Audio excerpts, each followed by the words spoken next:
আল্লাহ বলে আমি তাকায় তাকায় দেখি তুই করিস কি, কি করিস শুধু আমি দেখতে থাকি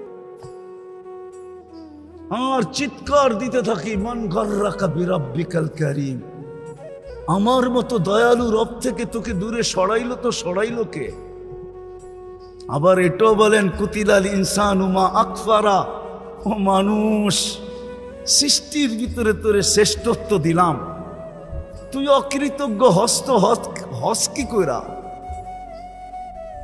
সব অকৃতজ্ঞ হয়ে গেলে মনকে বুঝানো যেত, যুক্তি ছিল যে আল্লাহ কোনো সৃষ্টির কোনো বিনিময় নাই, কোনো প্রতিদান নাই, কোনো জান্নাত নাই, কোনো জাহান্নাম নাই, আমাদের প্রতিদান আছে, প্রতিদান আমাদেরকে কিনবেন তো জান্নাত দিয়া কিনবেন।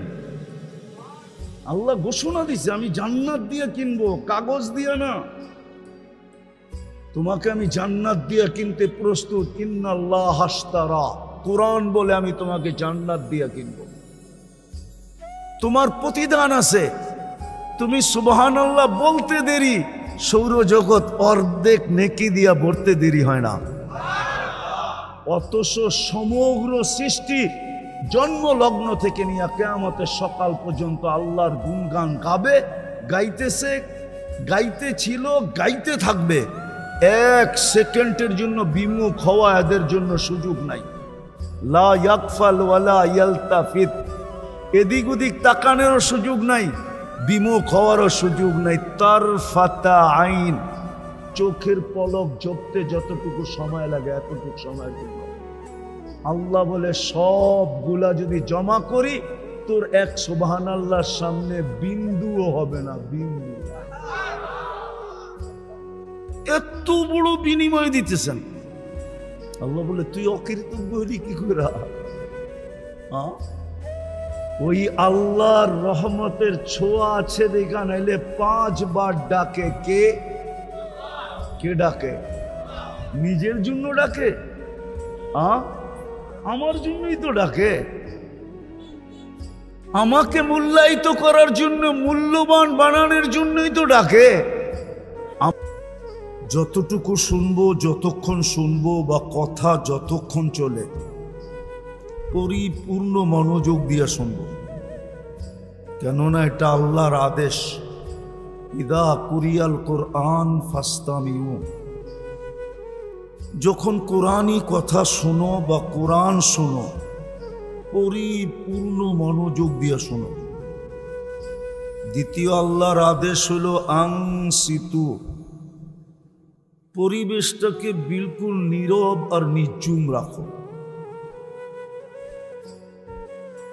এই আদেশ সবার জন্য, দূরে বসেও যে শুনতেছে তার জন্য আদেশ, মনোযোগ দিয়ে শোনো, পরিবেশটাকে নির্জুম রেখা শোনো। লাভ কি হবে? লাআল্লাকুম তুরহামুন, তাইলে কিন্তু আল্লাহর রহমতের ছোঁয়া লাগবে, ছোঁয়া। একটা উদাহরণ দিলে বুঝে আসবে। ছোঁয়া লাগলে কি হবে? পরশ পাথরের যখন লোহাতে যখন পরশ পাথরের ছোঁয়া লাগে, তো লোহা কিসে রূপান্তরিত হয়? আরে বলেন না, স্বর্ণ, ঠিক না? কিন্তু আজ পর্যন্ত কোনো পরশ পাথরের অস্তিত্ব দুনিয়াতে কেউ পায় নাই। যদি পাইতো তাহলে দুনিয়ার কোনো না কোনো মিউজিয়ামে থাকতো। দুনিয়ার কোনো মিউজিয়ামে নাই, আজ পর্যন্ত কেউ পায় নাই। কিন্তু আমি মাইনা নিলাম যে এমন পাথরের অস্তিত্ব দুনিয়াতে আছে যেটাকে আমরা পরশ পাথর বলি। লোহায় ছোঁয়া লাগতে দেরি, সোনা হইতে দেরি হয় না। কিন্তু এটা নাই, এটা সত্য। রহমতের ছোঁয়া যার গায়ে লাগবে, কসম খোদা, সে সোনা হবে, এতে কোনো সন্দেহ নেই। আল্লাহর রহমতের ছোঁয়া লাগা আছে বিদায়ী আমরা বেঁচে আছি। রহমতের ছোঁয়া লাগা যদি না থাকতো তাহলে 2020-এ তো ভাবতেছিলাম কে কখন মরি, ঠিক না? এমনকি স্বামী কাশ দিলে স্ত্রী 10 মাইল দূরে, ঠিক না? স্ত্রী কাশি দিলে স্বামী 10 মাইল দূরে, ঠিক না? এমনকি সন্তান পর্যন্ত কাশি দিলে মা বাবা কাইপা উঠছে, ঠিক না? যে করুণা হইল কিনা, ঠিক না? সত্য তো? হ্যাঁ, বেঁচে আছি কি করে? রহমতের ছোঁয়ার কারণে বেঁচে আছে, নাইলে বাঁচার কোনো ব্যবস্থা আমাদের জন্য ছিল না। আমি দেখাবো আপনাদেরকে, আমার কথায় সুর হবে না তো, কিন্তু মনোযোগ দিলে বুঝে আসবে। রহমতের ছোঁয়া আছে বিদায় আমরা বেঁচে আছি। যুবক, রহমতের ছোঁয়া আছে দেখা তুমি বেঁচে আসো, নাইলে 1 সেকেন্ড বাঁচার ক্ষমতা ছিল না আমাদের। রহমতের ছোঁয়ায় শুধু বাঁচায় রাখছেন, এটাই পরশ পাথর। আমার জীবনের একটা কাহিনী মনে উঠলো, এই জন্য বলতেছি, দেখি যোগসূত্র মিলে কিনা। আমি 6 বার গেছি ক্যামরুন। এবার ক্যামরুন হয়তো অনেকে চিনেন না, ওয়ার্ল্ড কাপ ফুটবলের টিম আছে ওদের। আমি 6 বার গেছি ওই দেশে। ওই দেশে 250 কিলোমিটার জায়গা আছে, জঙ্গল। ওইখানে 1.5টা মানুষ বাস করে, একবারে এতটুকু শর্ট ফিগার। ওরা কোনো জমিনে বাস করে না, ওরা জঙ্গলে গাছে মাচান বানায়, ওই মাচানে বাস করে। মাচান বুঝেন তো? ওটাতে বাস করে ওরা। আর দীর্ঘদিন ধরে এটা ফ্রান্সের আন্ডারে ছিল। ফ্রান্স ওদেরকে সভ্য বানানোর বহু চেষ্টা করছে, আজ পর্যন্ত করে নাই, করতেছে বটে। সারাদিন প্রজেক্টরে ওদেরকে সভ্য বানানোর দেখায়, কেননা ওইখানে অনেক ভাষা আছে, কিন্তু মেইন ভাষা হলো ফ্রান্সিসি। তো ওদেরকে সারাদিন সভ্য হওয়ার প্রজেক্টরে দেখায়। ওদের কাছে ছোট ছোট দাও আছে সবার সাথে, আর কাপড় অতটুকু আছে যেটা না বললেই নয়। কি কি কোনো মতে ডাইকা রাখছে আর কি। আমি 6 বার গেছি, তো সভ্য আজ পর্যন্ত একটাও বানাইতে পারে না। ওরা সারাদিন প্রজেক্টরে দেখে, বিকালবেলা আসলে দাও দিয়া সব কাইটা ফাইটা ছিঁড়া মিরা আবার ওই মাচানে যেয়ে ওঠে। তো শেষবার যখন আমি গেছি ওইখানে ইস্তেমায়, তা আমাদের ইস্তেমায় 1-150 আসছে। বোঝেন না? 1.5টা, এটা আবার পড়ছে পাগড়ি, রাখছে বড় বড় দাড়ি, গায়ে দিছে জুব্বা, আবার মেসওয়াকও আছে যাবে ওর চেয়ে বড়। মেসওয়াক তো 1 বিঘা হইতে হয় না। আমাকে ফ্রান্সিসি সাংবাদিক জিজ্ঞাসা করতেছে যে, আচ্ছা আমরা তো এতদিন চেষ্টা করলাম, একটাকেও তো সভ্য বানাইতে পারলাম না, তোমরা এগুলাকে সভ্য বানাইলে কি কইরা? পাগড়ি, জুব্বা, দাড়ি, মেসওয়াক, ঠিক না? সবটি হাঁটে একসাথে, 1-150 এক লাইনে হাঁটতেছে। তো ওই ইস্তেমার সবচেয়ে মজা ছিল ওদের দৃশ্যটা। আমার কাছে একজনে নিয়ে আসছে, ফ্রান্সিসি সাংবাদিক, যে এডিরে সভ্য বানাইলা কেমনে? আমি ওরে বলতেছিলাম, দেখ আমাদের কাছে একটা পরশ পাথর আছে। কি? ও বলে পরশ পাথর আবার কি? আমি ওকে বুঝাইলাম যে আমাদের দেশের প্রবাদ বাক্য আছে, এরকম একটা পাথর নাকি দুনিয়াতে আছে যেটা লোহায় লাগাইলে সোনা হয়ে যায়। তো হাসি দিয়া বলতেছে, এমন কোনো পাথর তো দুনিয়াতে নাই। আমি কই, তুই 2 সেকেন্ডের জন্য মাইনা নে, 2 মিনিটের জন্য, যে এমন একটা পাথর আছে। আচ্ছা মেনা নিলাম, আমাদের কাছেও একটা পরশ পাথর আছে যেটা ছোঁয়া লাগলে মানুষ মানুষ হয়ে যায়। সেটা হইল লা ইলাহা ইল্লাল্লাহ মুহাম্মাদুর রাসূলুল্লাহ সাল্লাল্লাহু আলাইহি ওয়াসাল্লাম। বিশ্বাস করেন, ওর চোখ দিয়া পানি চলে আসে। যে আমরা এত টাকা খরচ করলাম, এত চেষ্টা করি ওদেরকে সভ্য বানাইতে পারলাম না, আর তোরা সভ্য বানায় ফেললি। তো যেটা বুঝাইতেছিলাম, যদি আল্লাহর রহমতের ছোঁয়া আমাদের না লাগতো তাহলে কসম খোদার আমরা বেঁচে থাকতে পারতাম। আমি আপনাদেরকে প্রমাণ দিতেছি, প্রমাণ। বলেন রাগ হয়ে যাবেন? সারাদিন আল্লাহর ভোগ করি কতটুকু? কোন জিনিসটা এরকম যেটা আল্লাহর ভোগ করেন না? সারাদিন আল্লাহর ভোগ করি কতটুকু? এই যে বসে আছেন, বলেন যদি এখানে 50টা পাংখাও লাগানো হতো, কিন্তু যেই বাতাসটা মাঝে মাঝে আপনাদের উপরে ছোঁয়া লাগায়, এরকম ঠান্ডা মনে হয় করতে পারত না। সত্য তো? সারাদিন কাঠটা ভোগ করি। আচ্ছা বলেন তো, কতবার ডেলি আল্লাহ বলি? কতবার আল্লাহ বলি? এই মজমায় কেউ বলুক যে আমি ডেলি 100 বার 1000 বার আল্লাহ বলি, 200-400 বার আল্লাহ বলি। কোন যুবক বলুক যে আমি ডেলি 10 বার আল্লাহ বলি। সারা দিন নাফরমানি করি, সারা দিন। কসম খোদার রহমতের ছোঁয়া সংযোগ যদি আমাদের সাথে না থাকতো, তাইলে 1 সেকেন্ড 1 মিনিট বাঁচার ক্ষমতা ছিল না। আপনি আপনাকে বিবেকটা দিয়ে একবার চিন্তা করেন যে আমি আল্লাহ ডেলি ভোগ করি কতটুকু। এই পানিটার দাম কতটুকু? কত দাম এটা? 1 লিটার 40 টাকা না 30 টাকা?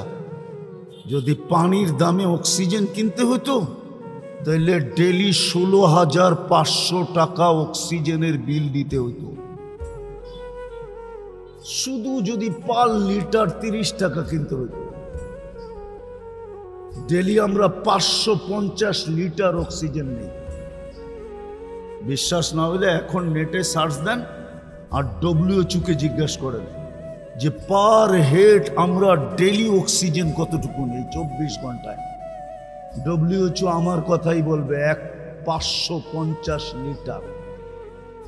1 লিটার 30 টাকা, 550-কে 30 দিয়া গুণ দেন, দেখেন 16,500 টাকা পার ডে বিল হবে। রহমতের ছোঁয়া না লাগলে আপনাকে বিনা পয়সায় দিতেছে, তো দিতেছে কি কইরা?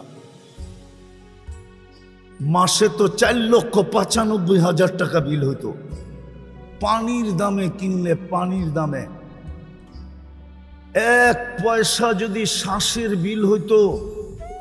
অথচ আমি রূপগঞ্জে বসা বলতেছি, রূপগঞ্জে, থানা তো রূপগঞ্জ, ঠিক না?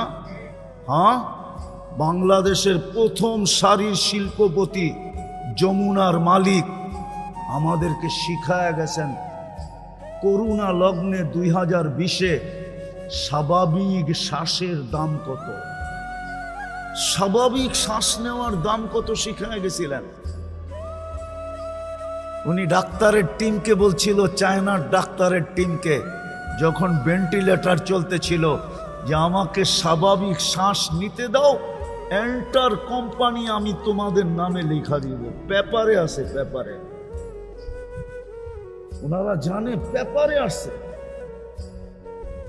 পার শ্বাসে যদি 1 পয়সা বিল নিতেন তাহলে পার ডে 1600 টাকা বিল দিতে হতো। আমরা 1,60,000 বার শ্বাস নেই, ছাড়ি আর নেই 1,60,000 বার। 1 পয়সা 1,60,000 পয়সায় 1600 টাকা হয়। মাসে 48,000 টাকা বিল দিতে হতো। রহমতের ছোঁয়া যদি না লাগতো, রহমত যদি আমার সাথে সংযুক্ত আমাদের সাথে না হইতো, তাহলে কোনো দিন আল্লাহ আমাদেরকে শ্বাস নিতেন না। 24 ঘন্টা নাফরমানি, আর শ্বাস নিবে আল্লাহ, ওই আল্লাহ যিনি পাওয়ারফুল। আল্লাহ তো দৃষ্টি আকর্ষণ করছে, আমার পাওয়ার দেখবি। আল্লাহ পাওয়ার শুনাইছে, ওয়াদাতু আমরি আলা সামাওয়াতি ফাস্তাকাল্লাত, আমি হুকুম অর্ডার রাখতে দেরি, আকাশ স্থির হইতে দেরি করে নাই। শুধু হুকুম দিয়া দাঁড় করায় দিছি। 6টা 7টা সাবআ সামাওয়াতিন তিবাকা, একের থেকে একটার পর একটা 7টা। আবার দূরত্ব কতটুকু? 500 বৎসরের রাস্তা। মোটা কতটুকু? 500 বৎসরের রাস্তা। একটা আরেকটার সামনে বড় কত? প্রথমটা দ্বিতীয়টার সামনে দুনিয়ার বাংলাদেশের কোনো বিশ্বকাপ খেলার কোনো ফুটবল মাঠ নাই নাই নাই। বলুক, জিজ্ঞাসা করেন তো আছে কিনা? আছে? কি কয় নাই? বিশ্বকাপ খেলার কোনো ফুটবল মাঠ বাংলাদেশে নাই। কেননা বিশ্বকাপ যেখানে হবে ওটার জন্য 2 থেকে 2.5 লক্ষ কমসে কম ধারণ ক্ষমতা হইতে হবে, দর্শনার্থীর ধারণ ক্ষমতা হইতে হবে। নাই। দুনিয়ার সবচেয়ে বড় মাঠের মধ্যখানে ফুটবলটা রাখলে মাঠের তুলনায় ফুটবলটা যেরকম ছোট, প্রথম আকাশটা দ্বিতীয়টার সামনে এরকম ছোট, দ্বিতীয়টা তৃতীয়র সামনে, তৃতীয়টা চতুর্থের সামনে, চতুর্থটা পঞ্চমের সামনে, পঞ্চমটা ষষ্ঠের সামনে, ষষ্ঠটা সপ্তমের সামনে। চলেন আপনাদের একটু 7 আকাশের উপরে ঘুরায় নিয়ে আসি। ফাওকা সাবঈ সামাওয়াতিন বাহার, 7 আকাশের উপরে সমুদ্র প্রবাহমান। উমুকুহু কামা বাইনাস সামাই ওয়াল আরদ, আকাশ জমিনের দূরত্ব যতটুকু এতটুকু হলো সমুদ্রের গভীরতা। ফিহি সামানিয়াতু আওয়াল, এর ভিতরে 8 ফেরেশতা দাঁড়ানো। মা ওয়াসালা মা উল বাহরি ইলা রুকবাতিহিন্না, হাঁটু পর্যন্ত সমুদ্রের পানি আসে নাই। 2 জনের দূরত্ব হলো 50 আলফা সানা, 50,000 বৎসরের রাস্তা। এক এক কান্দা হইল মিন শাহনাতি উদুনিহি ইলা আতিকিহি 700 আম, এক এক কান্দা হইল 700 বৎসরের রাস্তা। আলা আনাকিহিম আরশুর রহমান, এদের কাঁধে আল্লাহর আরশ। আর কুরআন বলে ওয়াকানা আরশুহু আলাল মা, আল্লাহর আরশ পানির উপরে। শুধু হুকুম দিয়ে দাঁড় করায় দিছে। উনি হলেন আল্লাহ, শুধু আকাশ না। বাকি হাদিস লম্বা, ওয়াদাতু আলাল আরদি ফাস্তাকাররাত, আল্লাহ বলে জমিনের উপরে হুকুম রাখতে দেরি, পানির উপরে ভাসমান হইতে দেরি হয় না। আমাদের নিচে পানি আর পানি, পাইপ গাললে পানি উঠে করতে কার, পানি না হলে পানির উপরে বিছায়া রাখছেন। এটা উপরের লেয়ারটা পানির উপরে বিছানো, যেটার উপরে আমাদের বসবাস। হুকুম দিয়া বসায় রাখছেন পানির উপরে। এরকম লম্বা হাদিস যার এতটুকু পাওয়ার, আপনি সারাদিন নাফরমানি করবেন আর সারাদিন শ্বাস নিবেন, এটা পসিবল হয়তো হয় কি করে? শুধু রহমতের ছোঁয়ার কারণে। কি রহমতের? ওলামা আমার সাথে একমত হবে, রহমান আর দুনিয়া। আল্লাহ দুনিয়ায় সবার জন্য দয়ালু, রহমতের ছোঁয়া লাগায় রাখছেন। এই জন্য 24 ঘন্টা অক্সিজেন ব্যবহার করি, 1 পয়সা বিল নেন না। 24 ঘন্টা শ্বাস নেই, 1 পয়সা বিল নেন না। 24 ঘন্টা সেবা দিতেছেন, 1 পয়সা বিল নেন না। আমি শরীরটাকে খুলতে পারি আর মিলায়া দিতে পারি বর্তমান প্রযুক্তির সাথে। যে বিল দিয়ে এটা চালাইতে হইলে, প্রযুক্তি দিয়ে চালাইতে হইলে আমি মিলাইতে পারবো। ডেলি 1 কোটি টাকা আপনাকে ব্যয় করতে হইতো, যদিও সবচেয়ে কম দাম ধরি। কসম খোদা, মিলায় দেওয়া যাবে। শিক্ষিত মানুষ ওনারা, আমি বুঝাইতেছি আপনাদেরকে। ডেলি 80,000 বার আপনার আমার ভিতর থেকে কার্বন ডাই অক্সাইড বাইর করে। কতবার? 80,000 বার আপনি শ্বাস নেন, অক্সিজেন যায়। 80,000 বার শ্বাস ছাড়েন, কার্বন ডাই অক্সাইড বাইরে। দুনিয়াতে কোনো মেশিন বাহির হয় না এখন। বিজ্ঞানের হাত ওই পর্যন্ত লম্বা হয় না যে কোনো মেশিন আবিষ্কার করছে কারো ভিতরে যদি কার্বন ডাই অক্সাইড জমা হয়ে যায় মেশিন দিয়ে এটাকে কিউর করবে। রব্বে কাবার কসম, এখন পর্যন্ত কোনো মেশিন আসে না। বলুক ওনারা আসছে কিনা, এখন সার্চ দিয়া বলুক, বিজ্ঞানকে জিজ্ঞাসা করুক, আসে নাই। আল্লাহ ডেলি 80,000 বার আমাদের ভিতর থেকে কার্বন ডাই অক্সাইডকে বের করে। 24 ঘন্টা যদি বাহির না করে তো 25তম ঘন্টায় আপনার জানাজা হবে, এতে কোনো সন্দেহ নাই। 25তম ঘন্টায় জমতে জমতে জমতে জমতে শ্বাস টানা বন্ধ হয়ে যাবে, ফুসফুস কাম করা ছেড়ে দিবে, আর আপনি টানতে পারবেন না, বিলকুল অফ হয়ে যাবে। তো যেটা বুঝাইতেছিলাম, রহমতের ছোঁয়া লাগলে লাগা আছে বিদায় আমরা এখনো বেঁচে আছি, এখনো চলতেছি। নাইলে একটা কথা আপনি বলেন, আমি লম্বা করব না, ওয়াজ অনেকক্ষণ ধরে আমি শুনতেছিলাম ঘরে বসা বসা, আর লম্বার প্রয়োজনও নাই। অল্পতে যদি বুঝে তাইলে বোঝা সহজ। অল্পতে আপনি বলেন 99টা পদের মালিক যিনি, সেবা বাদ দিলাম, 24 ঘন্টা সেবা করে কে আমাদেরকে? বকরি কাঠটা 24 ঘন্টা বাদ দিলাম এটা। বলেন 24 ঘন্টায় 5 বার আমাদেরকে ডাকে কে? কোন আল্লাহ? কেমন পাওয়ারফুল আল্লাহ! শুধু এইখানেই শেষ? আমি তো এই জন্য আমার সমাজের শিক্ষিত মানুষের পায়ে ধরতে মন চায়, যুবকদেরকে আলাদা আলাদা পায়ে ধরি, যে ওরা যদি 99 নামের অর্থটা কোনোদিন দেখতো, একটু মনোযোগ দিয়া। সারা দিনই তো ওরা নেটে থাকে, সারা দিনই তো ওরা গুগলে থাকে, সারা দিনই তো ওরা ইন্টারনেটের সংযোগ ওদের সাথে থাকে। ইন্টারনেট ছাড়া তো ওদের চলে না, খাওয়া ছাড়া তো চলে, কিন্তু ইন্টারনেট না হইলে তো যুবকদের চলে না, ঠিক না? 2 বেলা না খায়া থাকতে পারবে, কিন্তু ইন্টারনেট না হইলে চলবে না, ঠিক না? সত্য তো? হ্যাঁ, ইন্টারনেট ফেল মানে চ্যাট করবে কি করে? হ্যাঁ, একজন আরেকজনকে দেখবে কি করে, ঠিক না? যদিও বারবার স্যাক খায়, যদিও বারবার কি খায়, প্রত্যেক 14 তারিখই ওরা স্যাক খায়। হ্যাঁ হ্যাঁ, রাগ হও না, বোঝানোর জন্য বলতেছি। চেহারাই বলে যে সব 14 তারিখ আইলেই স্যাক খায়। তারপরও কয় না, কয়লা দিলেও ময়লা যায় না, অভ্যাস ছাড়তে পারে না, আবার ফুল দেয়, আবার হোটেলে বয়া খাওয়ায়, আবার পার্সেল দেয়, পারে না কলিজা দিয়া দিতে। তারপরও যদি লেখা দেয় একবার জীবনে I.U, ঠিক না? তাইলেও তো ইজ্জতটা কোনো মতে বাঁচবো বন্ধুদের কাছে, ঠিক না?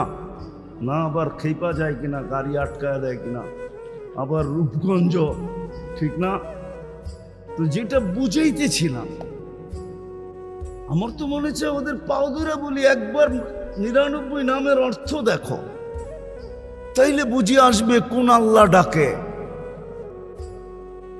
99 সিফতের মালিক শুধু আল্লাহ না, যিনি রহমান, যিনি রহিম, যিনি মালিক, যিনি কুদ্দুস, যিনি সালাম, যিনি মুমিন, যিনি মুহাইমিন, যিনি আজিজ, যিনি জব্বার, যিনি মুতাকাব্বির, খালিকুল বারিউল মুসাব্বিরুল গফফারুল কহ্হারুল ওয়াহ্হাবুর রাসাকুল ফাত্তাহুল আলিমুল কাবিদুল বাসিতুল খাফিদুর রাফিউল মুইজ্জুল মুদিল্লুস সামিউল বাসিরুল হাকামুল আদলুল লতীফুল খবীরুল হালিমুল আযীমুল গফুরুশ শাকুরুল আলিয়ুল কবীরুল হাফিজুল মুকিতুল হাসিবুল জলিলুল করিমুর রকিবুল মুজিবুল ওয়াসি আল হাকিমুল ওয়াদুদুল মাজিদুল বাঈসুশ শাহীদুল হাক্কুল ওয়াকিলুল কবিয়্যুল মাতিনুল ওয়ালিয়্যুল হামিদুল মুসি আল মুবদি আল মুঈদ আল মুহয়ি আল মুমীত আল হাইয়্যু আল কাইয়্যুম আল ওয়াজিদ আল মাজিদ আল ওয়াহিদ আল আহাদ আস সামাদ আল কাদির আল মুক্তাদির আল মুকদ্দম আল মুআক্খার আল আউয়াল ওয়াল আখির আল যাহির ওয়াল বাতিন আল ওয়ালি আল মুতাওয়ালি আল বাররু তাওয়াবুল মুনতাকিম আল আফু আর রউফ মালিক আল মুলক যাল জালালি ওয়াল ইকরাম المقسط والجامع والغني والمغني المانع الضار النافع النور الهادي البديع والباقي الوارث الرشيد الصبور جل جلاله যিনি 99টা পদের মালিক উনি ডাকে না আসে তো না আসে কি কইরা অথচ 24 ঘন্টা ভোগ করে ওনারটা সার্ভিস দিতেছেন 24 ঘন্টা ফ্রি উনি রহমতের ছোঁয়া লাগছে দেখেই তো এই অবস্থা রহমতের ছোঁয়া না লাগলে একদিনও পারতেন না হ্যাঁ এই জন্যই তো ওলামা লিখতে বাধ্য হয়েছে রহমান আর দুনিয়া হায় দুনিয়ার সবাইকে রহমতের ছোঁয়া দিয়া দিছেন কিচ্ছু বলেন না শুধু এতটুকু বলে নাযিরুন কাইফা তা'মালুন আল্লাহ বলে আমি তাকায় তাকায় দেখি তুই করিস কি করিস শুধু আমি দেখতে থাকি আর চিৎকার দিতে থাকি মান গাররাকা বিরাব্বিকাল কারীম আমার মতো দয়ালু রব থেকে তোকে দূরে সরাইলো কে আবার এটাও বলেন কুতিলাল ইনসানু মা আকফারা ও মানুষ সৃষ্টির ভিতরে তোরে শ্রেষ্ঠত্ব দিলাম তুই অকৃতজ্ঞ হস কি কইরা সব অকৃতজ্ঞ হয়ে গেলে মনকে বুঝানো যেত যুক্তি ছিল যে আল্লাহ কোনো সৃষ্টির কোনো বিনিময় নাই কোনো প্রতিদান নাই কোনো জান্নাত নাই কোনো জাহান্নাম নাই আমাদের প্রতিদান আছে প্রতিদান আমাদেরকে কিনবেন তো জান্নাত দিয়া কিনবেন আল্লাহ ঘোষণা দিছে আমি জান্নাত দিয়ে কিনবো কাগজ দিয়ে না তোমাকে আমি জান্নাত দিয়ে কিনতে প্রস্তুত ইন্নাল্লাহ আশতারা কুরআন বলে আমি তোমাকে জান্নাত দিয়ে কিনবো তোমার প্রতিদান আছে তুমি সুবহানাল্লাহ বলতে দেরি সৌরজগৎ অর্ধেক নেকি দিয়া ভরতে দেরি হয় না অথচ সমগ্র সৃষ্টি জন্ম লগ্ন থেকে নিয়ে কিয়ামতের সকাল পর্যন্ত আল্লাহর গুণগান গাবে গাইতেছে গাইতে ছিল গাইতে থাকবে এক সেকেন্ডের জন্য বিমুখ হওয়া এদের জন্য সুযোগ নাই লা ইয়াগফাল ওয়ালা ইয়ালতাফিত এদিক ওদিক তাকানোর সুযোগ নাই বিমুখ হওয়ারও সুযোগ নাই তারফাতা আইন চোখের পলক ঝপতে যতটুকু সময় লাগে এতটুকু সময়ের জন্য আল্লাহ বলে সবগুলা যদি জমা করি তোর এক সুবহানাল্লাহর সামনে বিন্দুও হবে না বিন্দু এত বড় বিনিময় দিতেছেন আল্লাহ বলে তুই অকৃতজ্ঞ হলি কি করে ওই আল্লাহর রহমতের ছোঁয়া আছে দেখা নাইলে 5 বার ডাকে কে ডাকে নিজের জন্য ডাকে আমার জন্যই তো ডাকে আমাকে মূল্যায়িত করার জন্য মূল্যবান বানানোর জন্যই তো ডাকে এত সুন্দর হইল কি কইরা তো সমগ্র সৃষ্টি বানানোর পরে মানুষ যখন বানাইছেন তা আল্লাহ নিজেই ভাবতেছেন এত সুন্দর সর্বদিকে শ্রেষ্ঠত্বের মুকুট আর কার মাথায় দিল তোর মাথায় দিয়া দিল শ্রেষ্ঠত্ব যখন দিলাম তো দুনিয়ার কাকে দিব তোকেই দিয়া দিলাম আল্লাহ দুনিয়া দিলেন আখেরাত আল্লাহ বলে দুনিয়াই যখন দিয়া দিলাম আখেরাত আর কি করবো এটাও তোকে দিয়া দিলাম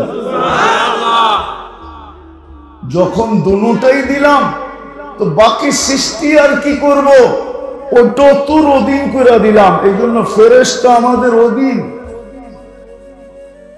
ফেরেশতা আমাদের অধীন এই শরীরটা ফেরেশতা দ্বারা পরিচালিত প্রযুক্তি দিয়া যদি পরিচালিত হইতো তাইলে একজনের বডি পরিচালনা করার জন্য বিরাট বড় একটা প্রজেক্ট লাগতো। দেখামু দুই একটা দেখামু। খাওয়া যখন মুখের কাছে নেন তো ঘ্রাণ কে বলে? কে? কত দ্রুত বলে? নিতে দেরি, বলতে। আচ্ছা, এটা যদি প্যাথোলজি সেন্টারে টেস্ট করতে হতো তাহলে ওনাকে জিজ্ঞাসা করেন তো টাইম কত নিত? সামান্য একটা টেস্ট হইতে করতে আজকালকার অনেক সময় নিয়ে নেয়, ঠিক না? হ্যাঁ, তাহলে সিরিয়াল কত লম্বা দিতে হতো, টাকা কত খরচ হতো, মনে হয় বুঝাইতে পারি না। গেল গ্রানেরটা, গ্রান বইলা দিল মুখে যাবে, এখনো আরো 3 বার চেকিং বাকি। গ্রান বইলা দিল যে মুখে যাবে, সর্বপ্রথম জিহ্বা টেস্ট করলো স্বাদ ঠিক আছে কিনা। যদি 7টা প্রযুক্তি দিয়ে আপনার করতে হইতো তাহলে কত বড় একটা মেশিন লাগতো। ওটাকে চালানোর জন্য অপারেটর লাগতো, কতক্ষণ সময় নিত। জিহ্বা তো টাচ করতে দেরি, বলতে দেরি করে না, স্বাদ ঠিক আছে, পেটে যাবে। কিন্তু তারপরও পেটে যায় না, আবার দাঁত চেক করে কোনো কণা জাতীয় কিছু আছে কিনা। চতুর্থবার আবার জিহ্বা আবার চেক করে যে আঁশ জাতীয় কিছু আছে কিনা। যদি এটা টেকনোলজি দিয়ে করতে হতো তাহলে মনে হয় সকালের নাস্তা 3-4 দিন পরের সকালেই খেতে হতো। দুপুরের খানা মনে হয় 6 দিন পরে যে দুপুরে খাইতে হতো। রাত্রের খাওয়া হয়তো 1 সপ্তাহ পর রাত্রে যে খাইতে হতো। এতক্ষণে আপনি সাইজ হয়ে যেতেন, এতে কোনো সন্দেহ নাই, ঠিক না? হ্যাঁ, সত্য তো। ফেরেশতা দ্বারা এটা পরিচালিত, কুদরত দ্বারা পরিচালিত। এই জন্য আল্লাহ বলে সৃষ্টির ভিতরে তুই সবচেয়ে সুন্দর। এত সুন্দর সবকিছু দেওয়ার পরে আরেকটা বলছেন যে সৃষ্টি তোকে ভালোবাসুক আর না বাসুক, আমি তো ভালোবাসা ফেললাম।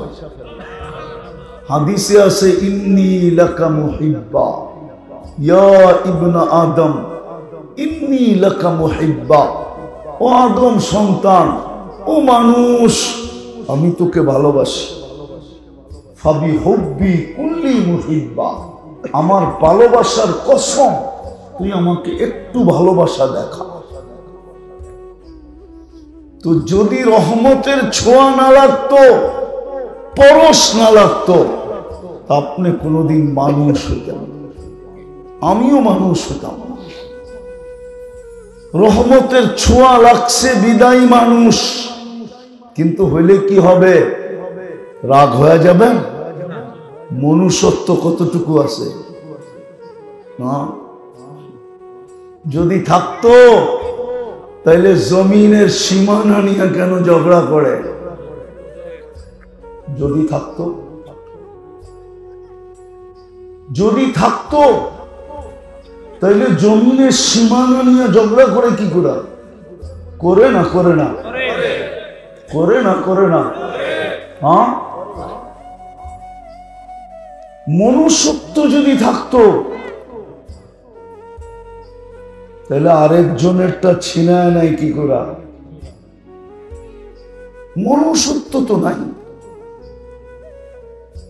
এই জন্যই তো তৈরি করলেন সৃষ্টির সেরা বটে। আমি 2-4টা আপনাদেরকে দেখাইছি, সারা রাত্র দেখানো যায়। সৃষ্টির শ্রেষ্ঠত্বের মুকুট তো দিলেন মাথায়, যেই জিন মানুষটা সর্বদিকে শ্রেষ্ঠ, যার কোনো তুলনা হয় না, ওই মানুষটাকে আল্লাহ জানোয়ার বললেন। তো বললেন কেন? কেননা যখন মনুষ্যত্ব নাই, আল্লাহ বলে তাইলে তুই জানোয়ার না তো কি, উলাইকা কাল আনআম। ছোঁয়া লাগছে বিদায়ী মানুষ, কিন্তু মনুষ্যত্ব নাই। এখন কোরআন চিৎকার দেয় উলাইকা কাল আনআম। এখন আমার বাড়ির কুকুরও আমাকে নিয়ে চিৎকার দেয়। মাঝে মাঝে কুকুর মালিকের সামনেও ঘেউ ঘেউ করে, মালিক বলে খিদা লাগছে, মালিক বলে এমনি আওয়াজ দেয়। আসলে তা না। বাইজিদ বুস্তামি রহমতুল্লাহ আলাইহি লেখছেন, কুকুর আপনাকে আমাকে সতর্ক করে। কুকুর চিৎকার দিয়া বলে, আনকিস নাফসাকা মিন গাযাবিল জাব্বার, তুই তোকে আল্লাহর আযাব থেকে বাঁচা। ফাইন্নাকা লা তুতিক, তুই আল্লাহর আযাব সওয়ার ক্ষমতা তোর কাছে নাই, বিদায় নিজেকে তুই বাঁচা। কুকুর পর্যন্ত মাঝে মাঝে আমাদেরকে নিয়ে চিৎকার দেয়, মনুষ্যত্ব হারায় ফেলার কারণে। দ্বিতীয় রহমতের ছোঁয়া যদি না লাগতো, তাহলে আপনি মুসলমানের ঘরে আসলেন কি করে? নিজের ইচ্ছায়? বর্তমানে তো 800 কোটি মানুষ, 250 কোটি মাত্র মুসলমান। আপনাকে মুসলমানের ঘরে কে পাঠাইল? রহমতের ছোঁয়া না লাগলে কি করে আসলেন আপনি মুসলমানের ঘরে? বলেন, বলার মানুষ কি করে আসলেন? কি করে আপনি আসলেন মুসলমানের ঘরে যদি রহমতের ছোঁয়া না লাগতো? কোরআন বলে, কোরআন মান ইউরিদিল্লাহু আন ইয়াহদিয়াহু ইয়াশরাহ সাদরাহু লিল ইসলাম। আল্লাহর রহমতের ছোঁয়া যার উপরে লাগে তাকেই আল্লাহ মুসলমানের ঘরে পাঠান। আমি আস্তে আস্তে পিছের থেকে আপনাদেরকে নিয়ে যেতেছি, পিছের থেকে মনোযোগ দিয়ে শুনলে বুঝে আসবে। আবার আমি মিলায়া দিব। মুসলমানের ঘরে আপনাকে রহমতের ছোঁয়া দিয়ে অস্তিত্ব দিলেন। বলেন, ইসলামের রং আপনার ভিতরে আমার ভিতরে কতটুকু? বলেন, ইসলামের রং কতটুকু? ইসলামের রং আপনার আমার ভিতরে কতটুকু? বলেন, কতটুকু ইসলামের রং? রাগ হয়ে গেলেন? আছে ইসলামের রং? ইসলামের রং আপনার আমার ভিতরে আছে নাকি? কতটুকু আছে? ইসলামের রং তো নাই।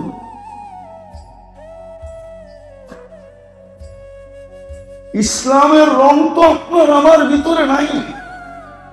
যদি ইসলামের রঙই থাকতো, তাহলে মুসলমান দ্বারা অতিষ্ঠ হয় কি করে? হাদিস তো বলে, আল মুসলিম মান সালিম আল মুসলিমুন। কমসে কম এটা মুসলমানের হাতে অতিষ্ঠ হয় কি করে? নির্যাতিত হয় কি করে? নিষ্পেষিত হয় কি করে? দীক্ষিত হয় কি করে? ঘৃণিত হয় কি করে? লাঞ্ছিত হয় কি করে?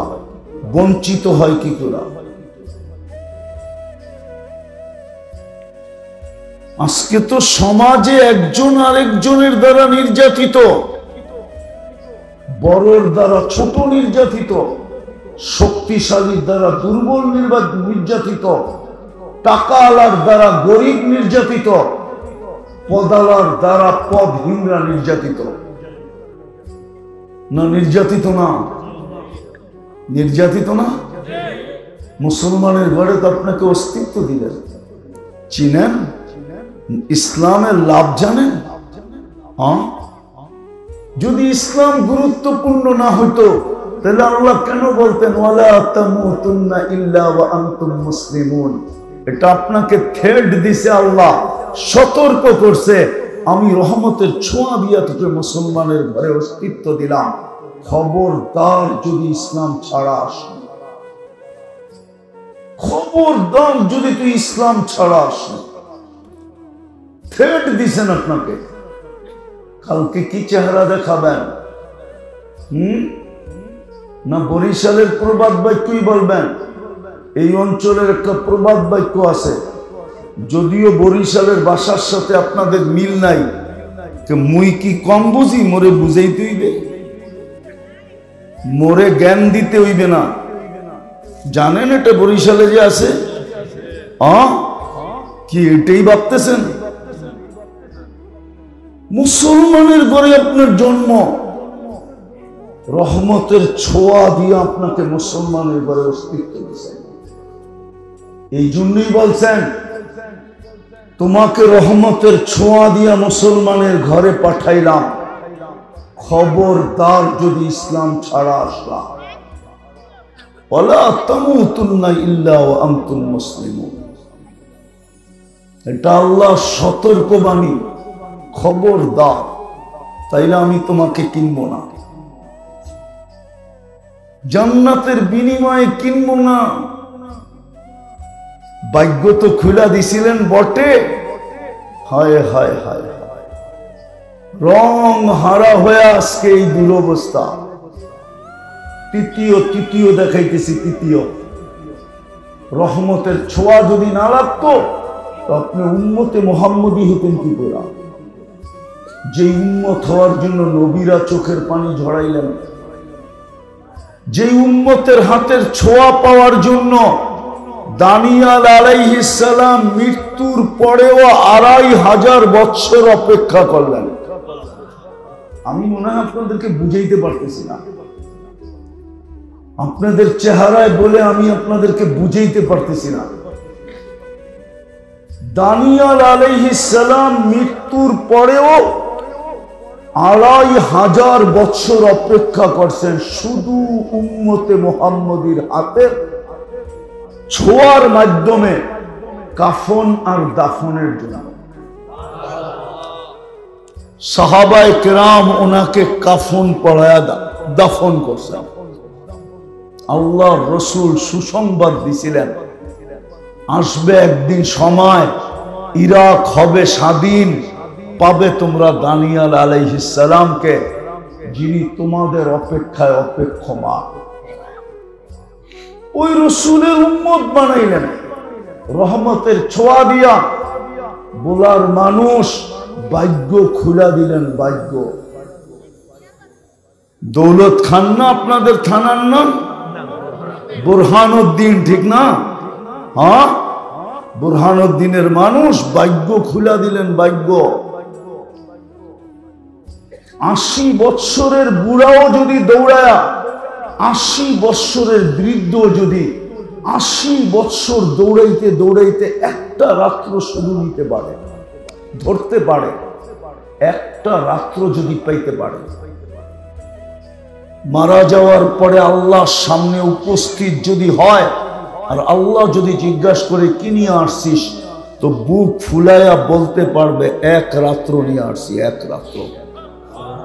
আল্লাহ যদি রাগ হয়ে জিজ্ঞাসা করে কিরে, 1 বৎসরেই তো 365টা রাত্রি, 80 বৎসর রাত্রের সংখ্যা কত হয়? তুমি শুধু এক রাত্র নিয়ে আসো, মানি? আবারও চিৎকার দিয়া বলতে পারবে এক রাত্রই তো 83 বৎসর 4 মাস। আমি তো 80 বৎসর ছিলাম, 80 থেকে 80 বাদ দিয়া দেন, 3 বৎসর 4 মাসের পাওনা আমি আপনার কাছে, আপনি আমার কাছে পাবেন। তো পাবেন কি করে? আপনি কি কোরআনে বলেন না লাইলাতুল কদরি খায়রুম মিন আলফি শাহর? আপনার এই ভাগ্য খুলল কিভাবে? মুহাম্মদুর রাসূলুল্লাহর উম্মত হওয়ার কারণে। রহমতের ছোঁয়া দিয়ে তো আপনাকে উম্মত বানাইলেন। আদম আলাইহিস সালাম তো এই জন্যই বলে, যদিও আমি প্রথম মানুষ, যদিও আমি প্রথম নবী, যদিও আমি প্রথম রাসূল, প্রথম মানুষ, প্রথম নবী, প্রথম রাসূল, শুধু একটা ভুলের কারণে আমাকে 350 বছর কাটাইলেন। জান জান জান, বুরহানুদ্দিনের উলামাদেরকে জিজ্ঞেস করেন, বোলার ওলামাদেরকে জিজ্ঞাসা করেন কতদিন কাদাইছেন, শুধু ভুলের কারণে, গুনাহ না ভুল, 350 বছর কাদায় মাফ করছেন। কিন্তু আপনার ভাগ্য এরকম খুলছেন, সারাদিন গুনাহ করে রাত্রে আল্লাহ ডাইকা ডাইকা মাফ করা যায়। বিশ্বাস হয় না? না মনে হয় না, হয়। এই জন্যই তো ইমাম বুখারী রহমতুল্লাহ আলাইহি লেখছেন, রাতের 3 ভাগের 1 ভাগ যখন অতিবাহিত হয়ে যায়, আল্লাহ প্রথম আকাশে আইসা ডাকতে থাকে, হাল মিন মুস্তাগফির ফাগফির আলা, কে আসিস মাপ চাবি আমি মাফ করে দেব। কিন্তু আফসোস তো এইখানে, জানি না এই মজমায় কেউ আছে কিনা যে ঘুমানোর সময় হাত উঠায় ঘুমায়। একজনও তো মনে হবে না, একজনও মনে হয় নাই যে ঘুমানোর সময় হাত দুইটা উঠায় ঘুমায়। এই ভাইবা যে উঠাইলে সকাল হবে, না উঠাইলে পরকাল হবে, বিদায় আমি ঘুমাইতে চললাম, তওবা কইরা ঘুমাইলাম। হাত দুটো উঠায় তওবা করে এই মজমায় একজনও মনে হয় নাই।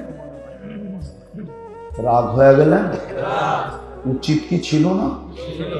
হ্যাঁ, নাই বুরহানুদ্দিন এরকম কোন নারী যে এখনো আঁচল দিয়ে চোখের পানি মোছে আর বারবার বলে ঘুমাইলা আর উঠল না, রাত্রে ঘুমাইলো আর উঠল না? নাই এরকম সন্তান বুরহানুদ্দিনে যে এখনো চোখের পানি মুছে আর বলে বাবা ঘুমাইলো আর উঠল না? নাই এরকম কোন বাবা যে সন্তান ঘুমাইলো আর উঠল না? উচিত তো ছিল হাত দুটা উঠায় ঘুমানো, কপাল তো খুলে দিছিলেন। কিন্তু আফসোস, রহমতের ছোঁয়া লাগলে তো লাগলে কি হবে, সোনা বানাইলে তো বানাইলে কি হবে, নবীর আদর্শ তো আমাদের ভিতরে নাই। শাফাতের আশা তো সবাই রাখি, ঠিক না? এত সস্তা। এই জন্যই তো ইমাম বুখারী লেখছেন, আমি লিখি নাই, ইমাম বুখারী রহমতুল্লাহ আলাইহি লেখছেন, কবরের সর্বপ্রথম প্রশ্ন, কবরের সর্বমেইন প্রশ্ন, কবরের মৌলিক প্রশ্ন, প্রথম যেটা, একটার ভিতরে 3টা ঢুকানো, ফেরেশতা জিজ্ঞাসা করবে, মা কুনতা তাকুলু ফি হাদার রাজুলি মুহাম্মাদিন। বুখারী শরীফে আছে কিতাবুল জানায়েজ, এক পারার ভিতরে হাদিস 2 বার আছে।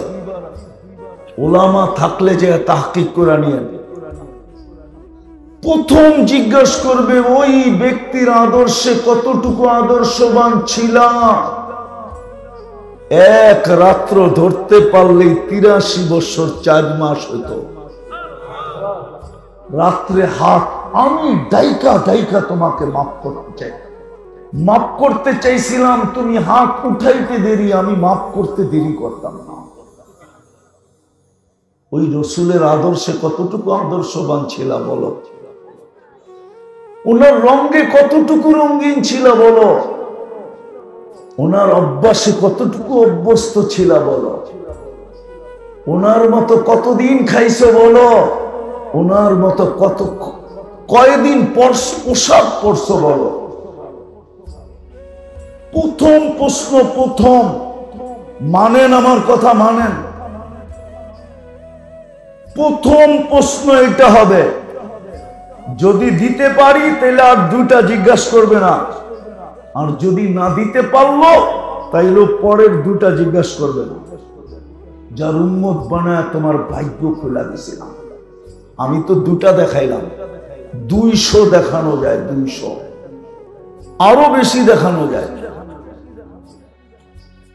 যার উম্মত হওয়ার কারণে তোমার ভাগ্য খোলা গেল, যেই নবী তোমাকে ভুলে নাই, 23 বছর তোমার জন্য চোখের পানি শুকাইতে দেয় না। দুনিয়ার আমার কাছে আসছে বটে, কিন্তু চোখে পানি নিয়ে আসছে, পানি। ওই পানি ক্ষুধার জন্য ছিল না, যদিও ক্ষুধার্ত ছিলেন। পরিবারের জন্য ছিল না, যদিও পরিবারের ভিতরে কোনো পরিবারের ভিতরে বাতি জ্বালানোর মতো তেল ছিল না। নাইলে আম্মা জান আয়েশা রাদিয়াল্লাহু তাআলা আনহা কেন বলবেন, যদি তেল থাকতো তাহলে খিদা নিবারণের জন্য পান করে ফেলতাম। হাসান হুসাইনের জন্য ছিল না, আলী ফাতেমার জন্য ছিল না, উম্মতের জন্য চোখে পানি ছিল। যিনি এখনো কাঁদেন, এখনো কাঁদেন উম্মতের জন্য। আবুল সামরকান্দি রহমতুল্লাহ আলাইহি লেখছেন, কবর থেকে উঠবে, কানতে কানতে উঠবে, আর বলতে বলতে উঠবে, জিবরিল আইনা উম্মতি, ময়দান তো খালি, উম্মত কোথায়? কোথায় লুকাইরা উম্মতকে? ময়দান তো খালি।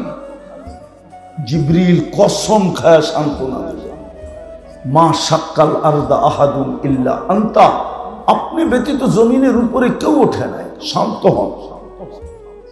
বলেন বোলার মানুষ, বোলাই বললাম বুরহানুদ্দিন বাগদিয়া, ইউনিয়ন পরিষদের চেয়ারের জন্য বোলাতে কত বাচ্চা আজ পর্যন্ত এতিম হইল না? হয় নাই?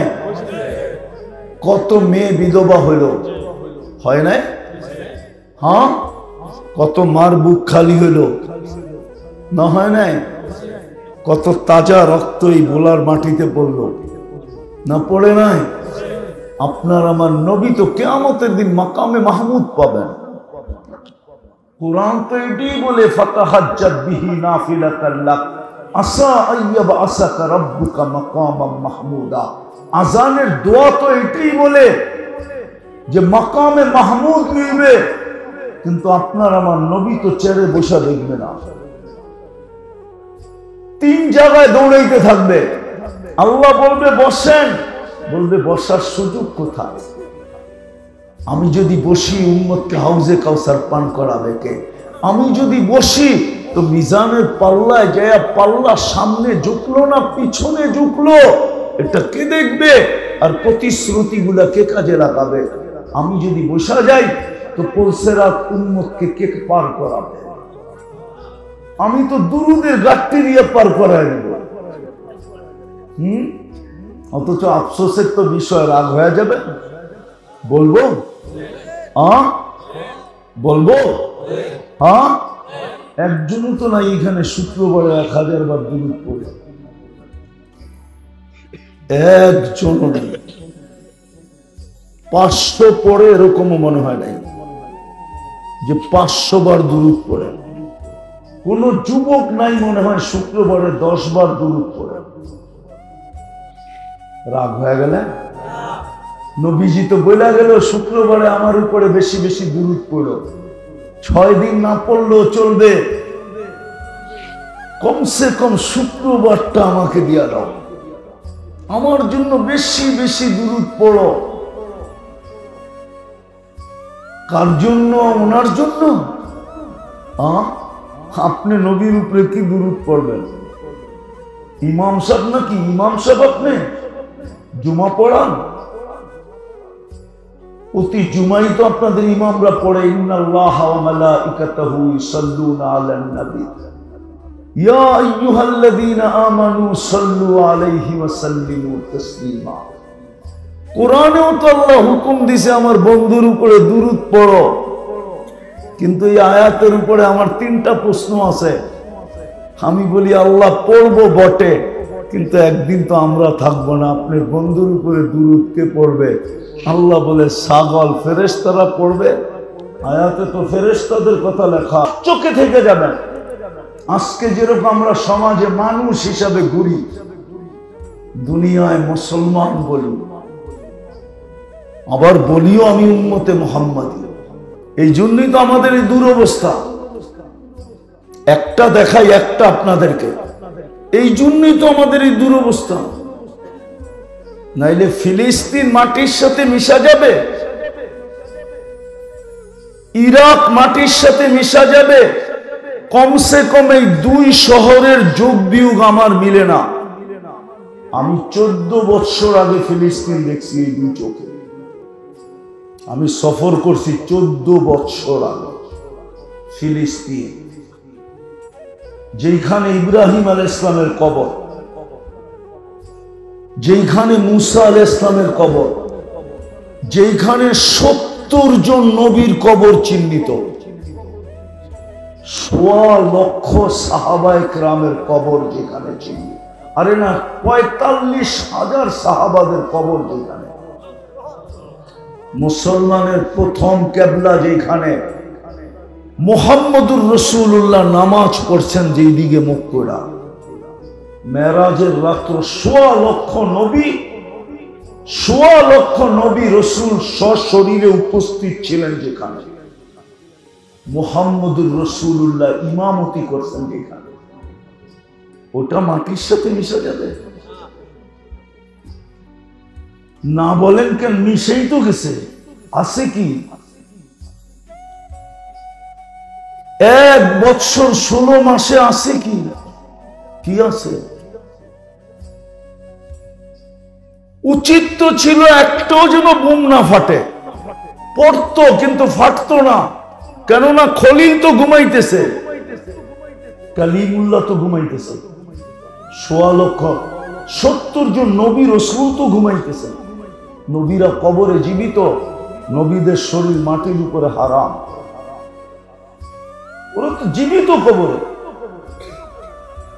যার মাটির কোনায় কোনায় বরকত, বারাকনা হাওলা, ওই জমিন রক্তে রঞ্জিত হবে না কেন? বললাম না, শুধু আমরা চকচকে, আসলে সোনা না। মানুষ মনুষ্যত্ব নাই, মুসলমান রং নাই, নবীর উম্মত আদর্শ নাই। আরো দেখাবো? হ্যাঁ, রাগ হয়ে যাবেন? দেখাবো। আর কোনোদিন আমার হয় না, না হয় শুনাই দিই। আল্লাহ নিজের কালাম দিলেন, কালাম। বলেন তো এখানে কয়জন আছে পড়তে পারে না, কোরআন পড়তে পারে না? তাতে কিছু আসে যায় না। ডেলি কোরআনটাকে নেয় আর খুইলা একবার চোখ বুলায়। কয়জন আছে এখানে? ও তো মাদ্রাসার ছেলে। কয়জন আছি আমরা সাধারণ মানুষ, কোরআন পড়তে জানি না, কিন্তু মনকে বুঝাইছি পড়তে জানি না, তাতে কি আসে যায়? আমি ডেলি কোরআনটাকে নিব এবং খুইলা 2 মিনিট খুইলা দেখতে থাকব। সুফিয়ানে সৌরিকে চিনেন? জিগান্ত ওলামারা চিনে কিনা? আলী রাদিয়াল্লাহু তাআলা আনহুর ছাত্র। এই অঞ্চল তো পীর শাসিত অঞ্চল, ঠিক না? কি মনে হয় রাগ হয়ে গেলেন? ঠিক না? কি শাসিত? পীর শাসিত অঞ্চল। 4 তরিকা যার কাছ থেকে আসছে, কাদেরিয়া, চিশতিয়া, নকশবন্দিয়া, মুজাদ্দিদিয়া, এই 4 ঝর্ণা যার ভিতর থেকে বাহির হয়েছে, ওনার নাম সুফিয়ানে সৌরি। উনি বলতেছে আমাকে নামাজ পড়ানোর হুকুম হয়েছে, স্বপ্নের মাধ্যমে অমুকের জানাজা পড়াও। পাবনায় পড়া গেছি, আমাকে হুকুম দিল কেন উপর থেকে? জিজ্ঞাসা করলাম কি করে? বলে সাধারণ মানুষ কিচ্ছু করতো না, কোরআনও পড়তে জানতো না, কিন্তু যখন প্রতিদিন কোরআনটাকে নিত, খুলতো আর পৃষ্ঠা উল্টাইতো আর চোখের পানি ঝরাইতো আর বলতো মালিকের কালাম আমি পড়তে জানি না। সুফিয়ান চিৎকার দিয়া বলতেছে সৌরি রহমতুল্লাহ আলাইহি, সুফিয়ানে সৌরি বলে হাদা হুয়া, এটাই ওইটা, যার কারণে এত উচ্চ মর্যাদা। আল্লাহ 2টা সূরা পড়ছিলেন 1000 বছর আগে, সমগ্র সৃষ্টির 1000 বছর আগে। কত? আর দোনোটা সূরারই প্রথম শব্দটা বন্ধুর নাম। বন্ধু চিনেন? আরে বলেন না কে? মুহাম্মাদুর, পুরা বলেন, পুরা মুহাম্মাদুর। শর্টকাট বলা এটি সব বেয়াদবি। শর্টকাট বলা কি? মুহাম্মদ সাল্লাল্লাহু আলাইহি ওয়াসাল্লাম বলা বেয়াদবি। আল্লাহই তো কোনোদিন বন্ধুকে নাম ধরে ডাকেন না, আপনি কে মুহাম্মদ বলা? আপনি বলবেন আমি সাল্লাল্লাহু আলাইহি ওয়াসাল্লাম পড়ছি, রাখেন না আপনার সাল্লাল্লাহু আলাইহি ওয়াসাল্লাম। আল্লাহই তো কোনোদিন বন্ধুকে মুহাম্মদ বলে ডাকে না, বলো হুজুররা। অথচ মুসা আলাইহিস সালামকে ডাকছে ইয়া মুআমা তিলকা বিয়ামিনিকা ইয়া মুসা। জাকারিয়া আলাইহিস সালামকে ডাকছে ইয়া জাকারিয়া ইন্না নুবাশশিরুকা বিগুলামিন ইসমুহু ইয়াহইয়া। ইয়াহইয়া আলাইহিস সালামকে ডাকছেন ইয়া ইয়াহইয়া খুযিল কিতাবা বিকুওয়া, দর কিতাব। কিন্তু বন্ধুকে কোনোদিন নাম ধরে ডাকেন না। আমাদের সমাজে যে কি হয়ে গেল, স্টেজ থেকে পর্যন্ত নাম শর্ট শর্ট বলে। এশকে রসুল যদি থাকতো, নবীর মাকাম যদি জানতো আর এহতেরাম যদি জানতো, কোনো দিন মুহাম্মদ সাল্লাল্লাহু আলাইহি ওয়াসাল্লাম বলতেন না। বোঝা গেল এখানে কিছুটা দুর্বলতা আছে। পুরা বলেন, পুরা মুহাম্মাদুর। আল্লাহ কোরআনে বলছে মুহাম্মাদুর রাসূলুল্লাহ ওয়াল্লাযীনা